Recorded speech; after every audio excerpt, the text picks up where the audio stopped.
Hey everyone, it's Jason and this is your cruise news update. And we have a passenger threatening to sue Royal Caribbean over a laptop. Another passenger that wants Carnival Cruise Line to ban cell phones.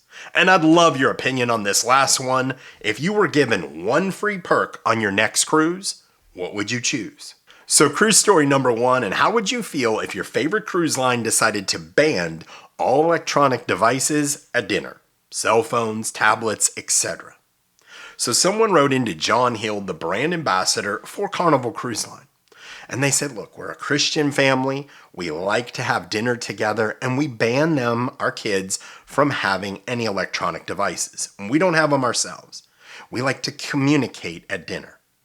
Now, what's interesting is, on my last cruise, I looked around and it was shocking to see how many husbands, wives, tables of 4, 6, 8 that were all on their electronic devices.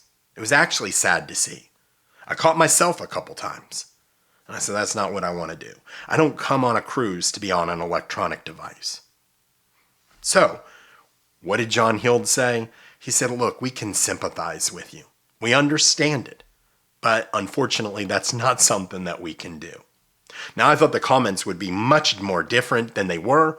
Many people agreed. They said, we'd love to see this. But unfortunately, it's just not possible.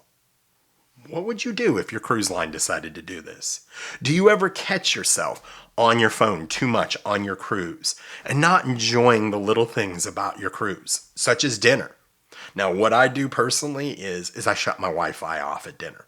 So I can't use it anyway, and I just hand my phone to my wife so we can communicate. That's one thing that I've done, I've caught myself doing. I think all of us have.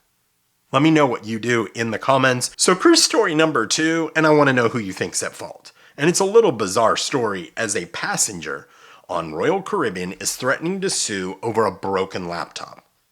So what happened is the passenger said they left their cabin and they left their laptop on their bed. Now, to me, this is mistake number 1. Why would you leave your laptop, any device, on your bed?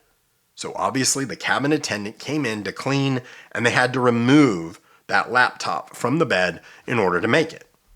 Now, apparently,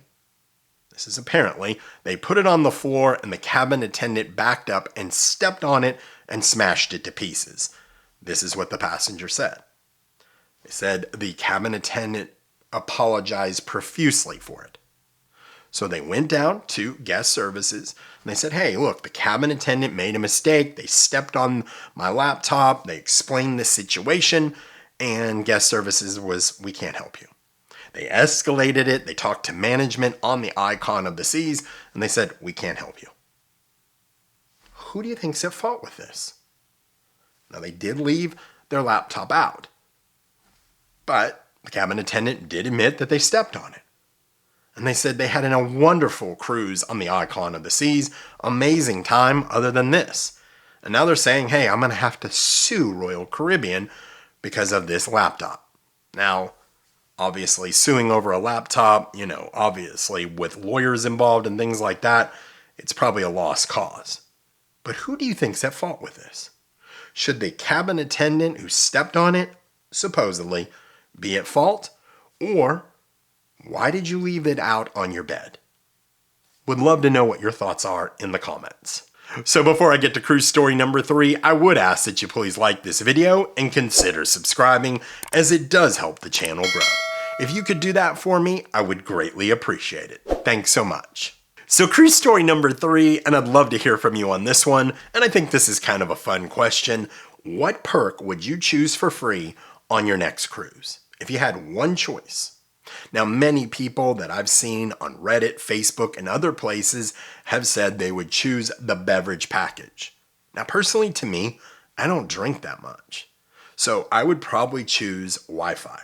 I know what we talked about earlier, but I like to be able to do videos during the week, and I like to post them. So Wi-Fi is important to me, and it's one of my biggest expenses for extras on each cruise. Now, I did see a lot of people say they would choose unlimited specialty dining, especially if they're on Royal Caribbean, Icon of the Seas, because there's so many great options. What would be your choice? So I appreciate you guys watching. Thank you so much again for the continued support. It really does mean a lot to me. And until I talk to you soon, happy cruising.